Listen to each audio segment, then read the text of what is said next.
मुलाचं लग्न ठरावं आणि त्यालाही लग्न करायची खूप इच्छा आहे. आणि खरं तर नोकरी बऱ्यापैकी आहे, दिसायला पण बरं आहे, पण लग्न जुळत नाही. कारण बाबा उगाच सगळ्या स्थळांचा आलेल्याचा अपमान करणं असं कॅरेक्टर आहे. तर आणि ही आई आहे ती मुलाचं लग्न व्हावं यासाठी खटाटोप करणारी. खरं ऍक्च्युली कसं आहे, आता हे कुटुंब आहे का चाळ वजा संस्कृतीतलं, म्हणजे बैठ्या घरात राहणार. त्यामुळे अनेक अडचणी आहेत. म्हणजे आर्थिक काही कमालीची आहे असंही नाही. तरी सुद्धा आपल्या मुलाचं लग्न छान व्हावं, छान स्थळ मिळावं यासाठी मग बाप काही अटी घालतो आणि मग त्या अटींचा सामना करत एका विनोदी पद्धतीने ती सगळा जुगाड करते आई, आणि मग त्याचं लग्न होतं. लग्न झाल्यानंतर सुद्धा याच्या अटी पूर्ण करण्याचा खटाटोप करते आणि त्या प्रयत्नात ती जे करते आणि निभावून देते, म्हणून मुलगा म्हणतो की वेल डन आई. सो असं ते सिनेमाचं साधारणतः स्वरूप आहे. मेन आईचं पात्र आहे. हा, तर ते आई सगळी कथा आईच्या भोवती. कथा जरी आईच्या भोवती असली तरी आईचं सगळं सर्वस्व म्हणजे नवरा आणि मुलगा असं असल्यामुळे तीही दोन्ही पात्र अतिशय महत्वाची आहेत. आणि अगदी आम्ही सगळ्याच इंटरव्ह्यू मध्ये मगाशी म्हटल्याप्रमाणे की ही कथा जरी आईची असली तरी मुलाची, बापाची आणि एका चाळ संस्कृतीची अशी ही कथा आहे. म्हणजे ती ते सगळं पिक्चरायझेशन आमच्या सिनेमामध्ये आहे. तर ते सुद्धा एक वेगळं पात्र आहे. आणि त्यातली सगळ्या गमती जमती काय असतात, भावाबरोबरचं आईचं नातं काय, हे सगळं त्या सिनेमामध्ये दाखवलंय. पण म्हणजे बापाचा विरोध करताना बाप असा खलनायक देत नाही ना, काहीतरी त्यातनं वेगळा विनोदी की बाबा बापाची बाजू लक्षात येते, प्रेक्षकांच्या लक्षात येते का हा बाप तुम्हाला तुमच्या घरातला वाटेल याची सोय लेखक दिग्दर्शकांनी केलेली आहे. मुद्दा तुम्हाला सांगतो की याच्यात तुम्हाला सगळी स्टोरी व्यवस्थित थोडक्यात सांगितली. त्यातले बरेचसे मुद्दे तुम्हाला अमक्या नाटकात तमक्या सिनेमात बघितलंय असं वाटलं असण्याची शक्यता आहे.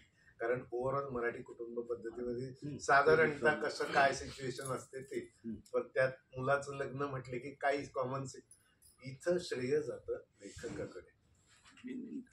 या तुम्ही हे सगळ्या तुम्ही म्हणाल की हे मी बघितलं होतं त्या सिनेमात होतं, त्या या सिनेमात जरी स्टोरी अशी असली तरी प्रत्येक सीन युनिक आहे जो तुम्ही इतरत्र बघितला असण्याची शक्यता फार कमी. इतक्या युनिक पद्धतीने ते मांडले, तर ते श्रेय मला असं वाटतं की शंकर दुधगुडे यांचं आहे. आमचे लेखक आणि दिग्दर्शक एकच आहे, एक सहलेखक आहेत त्यांच्याबरोबर संदीप गच्चांडे म्हणून. तर त्या दोघांनी मिळून 2 वर्ष त्या स्क्रीन प्लेवर हे काम केलंय की नाही हे युनिक असलं पाहिजे, कॉमन नसलं पाहिजे. स्टोरी काय असणार, घरातली स्टोरी म्हटली की आणखी कुठं जाणार, घरातले सगळेच आयुष्यभराचं आपलं सगळं सगळंच असतं की तुमच्या आमच्या घरात काही फार वेगळं नसतं काही घडत, पण त्यातले बारकावे शोधून त्यातला वेगळेपणा शोधून तो मांडून त्यातून मनोरंजन आणि त्यासाठी सगळ्या टीम कडून ते तसंच्या तसं काढून घेणं, हे काम जे केलंय ते शंकर दुधगुडे आणि आमच्याकडूनही त्यांनी उत्तम काम करून घेतलं. त्यामुळे आम्ही सगळी टीम म्हणून त्यांच्या लेखक दिग्दर्शकाचे कृतज्ञ आहोत. आणि आई म्हटल्यावर बऱ्याचदा असं होतं ना की आई दुःखाचा डोंगर, आई म्हणजे सतत रडकी, किंवा आई म्हणजे सतत चिडचिड किंवा भांडापण सगळ्यांचं आवरणं. तर या सिनेमातली आई अतिशय पॉझिटिव्ह आहे. म्हणजे नवरा कितीही हट्टीपणा करत असला, हिकरपणा करत असला तरी ती कधी रडत बसली नाही कोपऱ्यात बसून की हाय असंच करतात ते तसंच करतात, तसं नाहीये. त्याच्यात ती त्यांची बाजू समजून घेऊन त्यांना न फटकारता संसारासाठी जे गरजेचं आहे असं सांभाळत करणारी तो प्रवास आहे त्या आईचा. तुमचं व्यक्तिमत्वही असंच आहे की थोडी प्रेमळ, म्हणजे पाहिलं की लोकांना वाटणार प्रेमळ आई आहे. माझ्या बाबतीत तर लय आहेत लोकांना, मी वारा माझा असं वाटतं बापरे डेंजर पाहिजे असं, पण नंतर मग आलं की अरे बरी आहे असं होतं.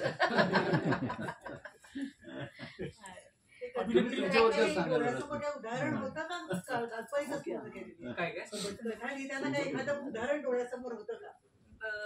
उदाहरण असं नाही, पण ऑलमोस्ट जवळपास, कारण की बऱ्याच मी साहित्य वाढल्यामुळे बऱ्याचशा गोष्टी घडलेल्या आहेत.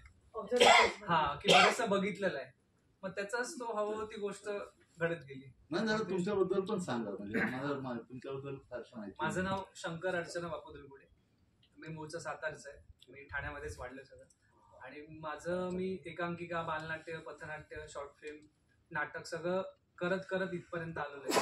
मी केदार शिंदे सरांना त्यांच्या बरेच पायी पण भारत देवाला असिस्ट केले, अच्छा. त्यांच्या प्रत्येक नाटकाला केले. मी सैरी मध्ये बॅकस्टेज केले. गेला उडतला मी असिस्टंट डिरेक्टर होतो. श्रीमंत दामोदर बंदला मी असिस्टंट होतो. सौजन्याची ऐशी तशीला मी असिस्टंट होतो. तू तुम्ही मला मी असिस्टंट होतो. म्हणजे नाटक, सिरियल असं सगळं असिस्ट करत करत करत हा माझा पहिलाच सिनेमा आहे लेखक दिग्दर्शक म्हणून किंवा स्वतंत्र. आणि तो आईवर आहे, ज्यात विशाखा मॅडम आईची भूमिका करत आहे. म्हणजे तो तिथून इथपर्यंतचा हा माझा प्रवास. आणि मला याच्या प्रवासाबद्दल मी कायमच कौतुक केलं असं की कारण बॅकस्टेज पासून स्वतः इंडिव्हिज्युअल सिनेमा करणं म्हणजे त्याचं एव्हरेस्ट त्याने साधले असं मला वाटतं. प्रत्येकाचा एक एव्हरेस्ट असतो, तर त्याच्यासाठी ही खूप मोठी गोष्ट आहे की स्वतःचा सिनेमा इंडिव्हिज्युअल डिरेक्टर म्हणून येणं. तर यासाठी मला त्याचं खरंच कौतुक वाटतं, कारण अत्यंत खडतर प्रवास असतो हा. आर्टिस्टसाठी कसं अनेक चॅनल्स उपलब्ध आहेत, नाटक आहे, सिनेमा आहे, सिरियल्स आहे, पण दिग्दर्शकासाठी फार हातावर म्हणजे मोजण्या इतकेच पर्याय. एक तर सिरियल, त्याचं नाटक किंवा सिनेमा, याच्यात एकच डिरेक्टर कुठेतरी महत्त्वाचा असतो. त्यामुळे तो प्रवास खूप खडतर असतो. जसा गायकाचा प्रवास खूप खडतर असतो, तसंच मला वाटतं इंडिव्हिज्युअल फिल्म करणं फारच हे असतं. पण मला त्याच्या कामाचं आणखीन एक कौतुक करायचं वाटतं की आम्ही त्या 10 बाय 10ची खोली, छोटंसं किचन आणि मग पॅसेज सगळा तो चाळीचा, याच्यामध्ये त्यांनी इतका कमालीचा सिनेमा फिरवलाय की कुठलीही मुवमेंट, कुठलीही जागा आम्ही आधी घेतली आहे आणि आता आम्ही परत त्याच जागेवर परत वेगळा सीन करतोय किंवा एकाच अँगलने शूट करतोय असं अजिबात झालेलं नाही. त्यांनी हर तऱ्हेने कॅमेरा फिरवलाय. आमच्या कॅमेरामनचं पण त्याच्या बाबतीत कौतुक आहे. आणि त्याचा कॅमेरामनचा आणि डिरेक्टरचा इतका चांगला समन्वय होता, चांगला संवाद होता, त्याच्यामुळे ते शक्य झालं की सगळा सिनेमा असा छान फिरवला गेलाय. तो कुठेच एका जागी स्टॅग्नंट झालाय म्हणजे कॅमेरा वाईज किंवा दिग्दर्शनावाईज असं वाटतं ते. त्यामुळे दिग्दर्शन म्हणून मला अगदी 100% मार्क, 100पैकी 100 मार्क द्यावेच वाटतात त्याला, की त्याने फार छान पद्धतीने उभा केलाय सगळा सिनेमा. आणि एडिट वाईज, एडिट पण खूप छान त्याचा मेंटेन केलाय पेस. म्हणजे मॉन्टाज असलं तरी मॉन्टाजमध्ये कंटाळा येत नाही. म्हणजे ही सुद्धा म्हणजे एका चांगल्या दिग्दर्शकाची. पण केदार शिंदेबरोबर काम करताना किंवा तुमच्याकडे असेल ना, कळत नकळत त्यांची सावली वगैरे थोडी पडली किंवा त्या स्टाईलची वगैरे थोडं म्हणजे एखाद्याच्या नाही, त्यांच्याकडचं सरांकडे तर खूप आहे घेण्यासारखं. त्यांचं सरांच्या मुवमेंट, सर बसवताना ज्या मुवमेंट करतात किंवा सरांचं इम्प्रोव्हायझेशन खूप असतं त्याच्यामुळे. आणि शॉर्ट डिव्हिजन म्हणजे सरांकडे बघता बघताच मी नकळत माझ्या डोक्यात गेले असं की अच्छा सर असं शॉर्ट डिव्हिजन करतात. सर हा म्हणजे सरांकडे स्क्रिप्ट आलं ते एकदा वाचलं की त्यांचं पाठ होतं. लागतो ना कुठेतरी गुरु असतोच. त्यांच्याकडून मी खूप शिकलो. मला असं वाटतं की त्यांनी तंत्राच्या बाबतीत खूप शिकला, पण मंत्र त्याने स्वतःचा लिहिला असं त्याचं. अगदी बरोबर. तुमच्या गुरुने पाहिला का सिनेमा? नाही अजून बघायचं.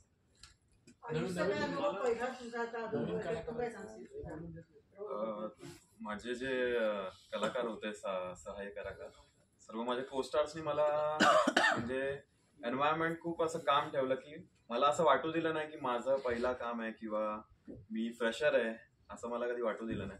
सो मी त्यांच्यासाठी त्यांना खूप थँक्यू म्हणेन की तुम्ही मला सपोर्ट केलं आणि शिकवत होते मला बेसिकली. सिनेमा कसा मिळाला?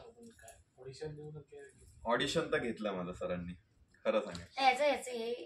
आमच्या दिग्दर्शक प्रश्न आहे की दोघांची निवड कशी केली? की नवीन आहेत दोघं, तर त्यांची निवड कशी झाली हा प्रसंग? हिरो आणि हिरोईन. हा, हिरोईन दिवसात ना आलेली नाही. शूट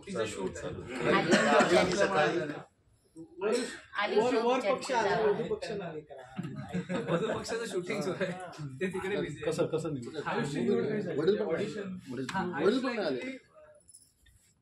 सुधीर पाटील सर आमचे प्रोड्युसर आणि त्यांच्याकडे त्यांना स्क्रिप्ट ऐकवली वेल्डन आईची आणि सरांचा मुलगा आयुष आहे आणि सरांना मी गोष्ट ऐकवली तर मी ह्याला बघितलेलं नव्हतं. तर एक आपला पहिला सिनेमा म्हटल्यानंतर माझं हे असतं की बाई कास्टिंग करेक्ट झालं पाहिजे. असं नाही की पहिला मी येतो तर जाऊ दे करूया प्रोड्युसर, असं माझे विचार नाही. तर मला ह्याला मी बघितलंच नव्हतं आणि सरांना गोष्ट आवडली.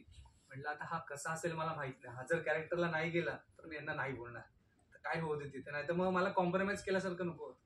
हा तेव्हा हिरो स्टाईल मध्ये आला, शूज वगैरे हेल्मेट वगैरे घालून कुठेतरी गेलेला राईडला आणि समोराला काढलं त्यांनी बघितलं नाही हा कॅरेक्टरला जातोय. मग ह्याला मी स्क्रिप्ट ऐकवली, ह्याच्याकडनं रिडिंग करून घेतलं. मला वाटलं की नाही हा करू शकतो.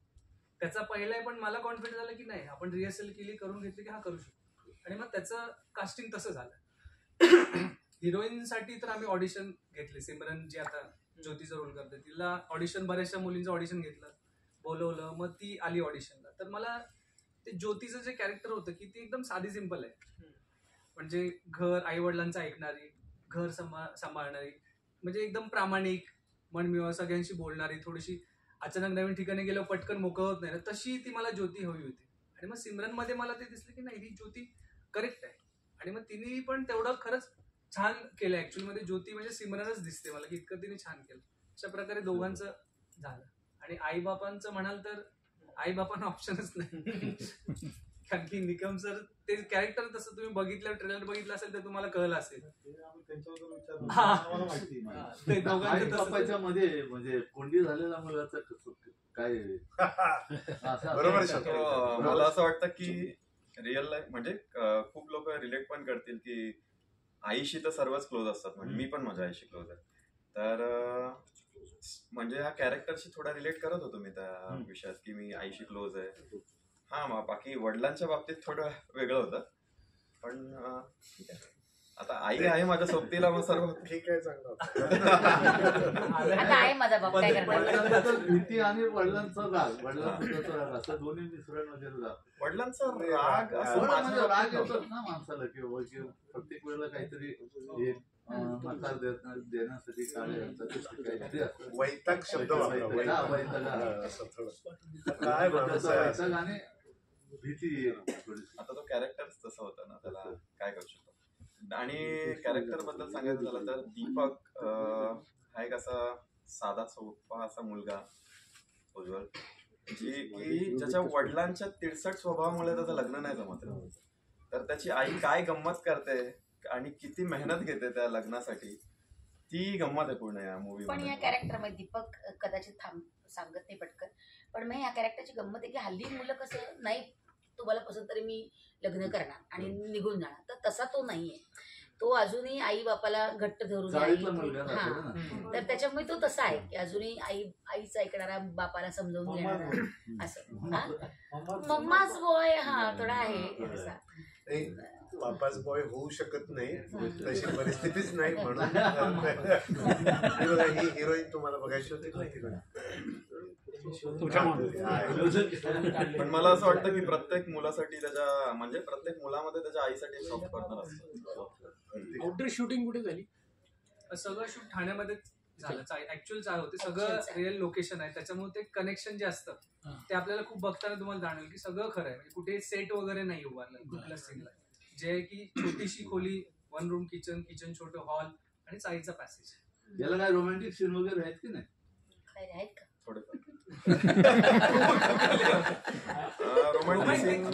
रोमॅन्टिक सीनला असं की जिथे लग्नालाच बाप आड येतोय तिथे रोमॅन्टिक सीन बघा, विचार करा. अहो चाळीमध्ये काय रोमॅन्टिक असते? रोमॅन्टिक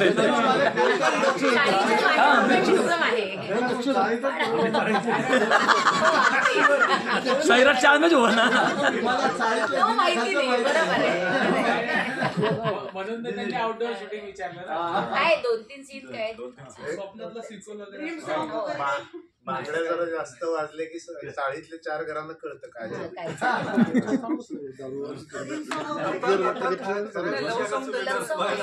समुद्रावर आहे वगैरे असे काही बाहेर केले, पण अतिशय नॅचरल लाईट्स मध्ये, कुठे बडेजावपणा नाही. कारण नाहीतर ते गाणं वेगळं, त्यातले सिनेमे कपडे वेगळे, ते पिक्चरायझेशन वेगळं आणि मग पुन्हा चाळ, ते मॅच नसतं झालं. तर ते त्याची सगळ्याची सांगड चांगली घातली. गाणी वगैरे 2 गाणी रिलीज झाले. लग्न वगैरे म्हणल्यानंतर गाणी हो, वगैरे. आनंद शिंदेच्या आवाजात आता वाजू दे. लग्नातलं गाणं आहे ते आनंद शिंदेचं. आता ते थोडस केदार शिंदे सर थोडस डायरेक्शन मध्ये करताय असं वाटतं मला, भासतो थोडं. अच्छा, ओके. केदार सर आलते का डायरेक्शन? नाही रे बाबा, असू शकतं. कारण की जर झापूक झुपूकचं जे गाणं आहे त्यातलं एक हळदीचं, अच्छा, हा. त्याचं थोडस प्रभाव त्या गाण्यात जाणवतो. ते आधी झालेलं आहे, म्हणजे आपला सिनेमा आधी झाला. हा, तरी असं थोडंसं वाटतं. अच्छा, वाटू शकतं. मी बघताना कदाचित तुम्हाला वाटेल पण की त्यांची स्टाईल असं नाही, पण त्यांच्याकडनं शिकलो. शूटिंग स्टाईल किंवा एडिटिंग स्टाईल पण थोडी हा. मॅच होते. कारण की ते बऱ्याचशा काय टेक्निकल गोष्टी सेम असतात ना. शॉर्ट असतो, फक्त कुठे तो शॉर्ट वापरायचा ते डिरेक्टरचं स्किल आहे. म्हणून तर विचारलं ना तुम्हाला. गाणी जे आहे ते कथेला बरोबर अनुसरून हो, हो, हो. नाही. स्टोरी या एकही सिनेमामध्ये गाणं असं इथं नाहीच का असं तुम्हाला वाटणार नाही. अहो एक साधी लाईट अशी वेगळी नाही दिसते की तुम्हाला ही काय सिनेमात म्हणजे आणि वैशिष्ट्य म्हणजे ज्याच्या असं एखादं सिनेमाचं ग्रँजर असतं ना, एक खूप आकाश दाखवलंय, मोठं तळं आहे, अमुक आहे, निसर्ग दृश्य आहे, किंवा मोठा ड्रीम सिक्वेन्स आहे, ते घड्यांचं तोफा बिफा, अशा गोष्टीच्या ह्याच्यामध्ये काही गरजेचंच नव्हतं. ते न दिसता, असा काही देखावा न येता सुद्धा त्या चाळीमध्ये आनंद फुलू शकतो, हे त्यांनी इतक्या उत्तम तऱ्हेने दाखवलं की त्यांच्याकडे कॅमेरा होता, जाऊन कुठलेही झाड आणि फुलं दाखवणं त्यांच्याकडे काय अवघड नव्हतं. त्यांना सहज काय एक दिवस कॅमेरामॅनला घेऊन गेलं तरी कुठलेही निसर्गदृश्य त्यांना सहज काय, त्यात काय खर्चही आला नसता. पण इथं ते गरजेचं नव्हतं आणि तरी सुद्धा त्यांनी ही स्क्रिप्ट आणि ही स्टोरी इतकी बांधून ठेवली चाळीत, तर ते आवर्जून तुमच्यासारख्या जाणकारांनी तर आवर्जून तुम्हाला कळेल. ते कॉमन ऑडियन्सला लक्षात पण येणार नाही, पण तुम्ही सगळे ह्या क्षेत्रातली माणसं तुमच्या पटकन लक्षात येईल की अरे यार हे कठीण काम होतं.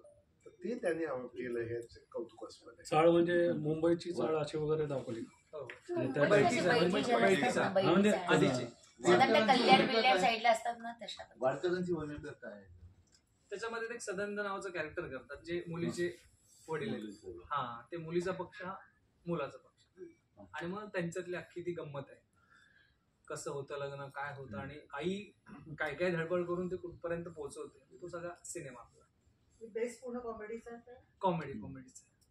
रिलीज कधी करताय? 31 ऑक्टोबर.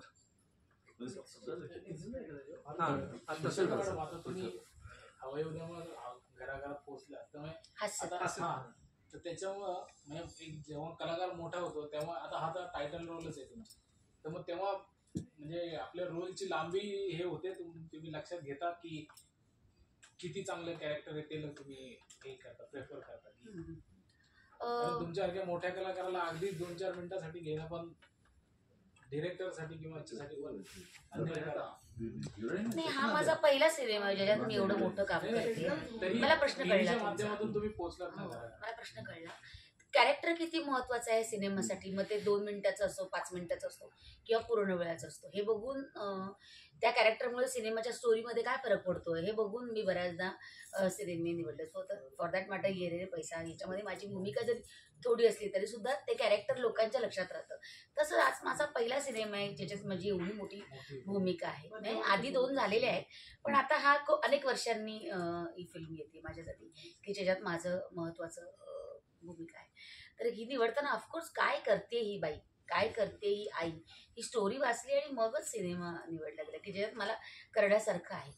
आता अनेक इव्हेंटमध्ये किंवा अशा प्रकारच्या स्किट कार्यक्रमांमध्ये काम केल्यानंतर 15 मिनिटाची भूमिका करणं आणि एक 3 तासाच्या फिल्ममध्ये एक 15 दिवसाचं शूटिंग करणं, यात जी भूमिका सापडणं आहे ना ती प्रोसेस कमाल असते. आणि मला वाटतं ही मी खूप वर्ष मिस करत होते की एक एवढ्या मोठ्या सिनेमात एवढा महत्त्वाचा रोल असणं. तर ती करताना मी खरंच स्क्रिप्ट 4 वेळा वाचली, ह्याला विचार आणि मुख्य म्हणजे काय केलं मी सरेंडर झाले, दिग्दर्शकाला सरेंडर झाले. मी माझाच हे का चालला असता तर मी आत्तापर्यंत ज्या भूमिका केल्यात तशाच प्रकारे ही आई साकारली गेली असती.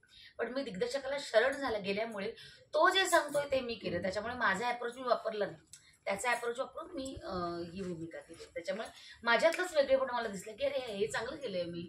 अच्छा, हा इथे फक्त विनोदी करताना एका वेगळ्या पद्धतीने टायमिंग आपल्याला साधता आलंय, हे माझं मलाच बघताना मला गंमत आली. आणि मग नंतर की अरे इथे काहीतरी करायला हवं होतं, इथे काहीतरी मिस झालं, विशाखा म्हणून मिस झालं, एक मला जागा वरता आली असते, हे आपल्याला बघताना कळतं. पण हा अभ्यास करावाच लागतो एका आर्टिस्टला की सिनेमामध्ये माझं काय म्हणणं आहे, छोटंसं असलं तरी काय म्हणणं आहे आणि मोठं असेल तरी काय म्हणणं आहे. आता तुम्ही प्रश्न काढला, त्यांनी हास्य जत्रेचा उल्लेख केला, तर त्या पार्टीचा किस्सा नेमका काय आहे जो तुम्ही प्रत्येक वेळेस प्रसारकला म्हणता की पार्टी देणार, त्या बाबतीत जरा 4 वर्ष झाली, 4-5 वर्ष पार्टी पण दिली मी नव्हती त्यावेळेस. पार्टी दिली का? हो त्यांनी दिली ना पार्टी. मला एक वेगळा प्रश्न विचारायचा, कम्प्लीट हे पाहिलेले आणि तुमच्या अंगाचे चापल्ले त्याचं कसं काय तुम्ही स्कूल काय ना, तुम्ही व्हॉलंटियर बोर्ड ते लहानपणी अनेक गोष्टी शिकले आहेत ना. उडालो होतो तेव्हा. लहानपणी अनेक गोष्टी शिकलेल्या आहेत. माझ्या इयत्ता 3री मध्ये असताना मला एक बदक मिळालं होतं बक्षीस म्हणून. हा, हसू नका. नाही, आपलं प्लॅस्टिकचा बदक. म्हणजे तेव्हापासून मी स्टेजवर आहे खेळत. म्हणजे आणि मी नृत्य शिकलेली आहे, त्याच्यामुळे तो डान्स नसानसात भिनलेला आहे. आणि मी स्पोर्ट्समध्ये जिम्नॅस्टिक करायचे, त्याच्यामुळे रोप मलखांब करायचे. मग रोप मलखांबाचं वजन वाढलं, मग मी जिम्नॅस्टिक करायला लागले. मग माझं वजन वाढलं, मग मी खो खो खेळायला लागले. मग माझं वजन वाढलं, मग मी कबड्डी खेळायला लागले. त्याच्यामुळे सगळ्या ठिकाणी वजन वाढलं मग तुम्ही आणि मग सिनेमा असा माझा प्रवास आहे. त्याच्यामुळे ते चापल्य आहे ना, ते आहेच, जन्मजात आहे ते. बदक आहे अजूनही बदक खूप वर्ष जपलं होतं, लग्नानंतर कुठे गेले कोणास ठाऊक. ते माझ्यात असेल अजून. सर, मग इतर सहकलाकार चाळीमध्ये आपण शेवटचा प्रश्न, इतर सहकलाकार कोण कोण घेतले चाळीमध्ये? म्हणजे नाही, ते पण कास्ट केलेलं आहे. गण्या नावाचं कॅरेक्टर सांगितलं, जो आपला हिरोचा मित्र आहे, विपुल करतोय. तन्वी नावाचे विपुल खंड आहे. एक सपना नावाचं कॅरेक्टर जी पण सांगितले, जी तन्वी धुरी करते. आणि बाकीचे नेहा भोसले आहे, त्याच्यानंतर वर्षा आहे, अर्चना आहे. बरेचसे चाळीतले. असं होत नाही ना कधी की चाळ म्हटलं आपलं एकच कुटुंब दिसतं, आजूबाजूचे सगळे तसे. तुम्हाला यावंच नाही वाटलं का कॅमेऱ्यात समोर? हो, मी आला ना सॉन्ग मध्ये मी थोडाफार नाचून गेलो. आता माझं ते मध्ये अख्खं गाणं वाजलं. केदार शिंदेचं ते पण एक विशिष्ट ते योगायोगाने झालं, ते काही ठरवलं नव्हतं. बापरे, आता एक कळलं ना की सगळे कनेक्शन ते नाही सर, त्यांच्याकडे thank you very much. Thank you very much. सगळे आला.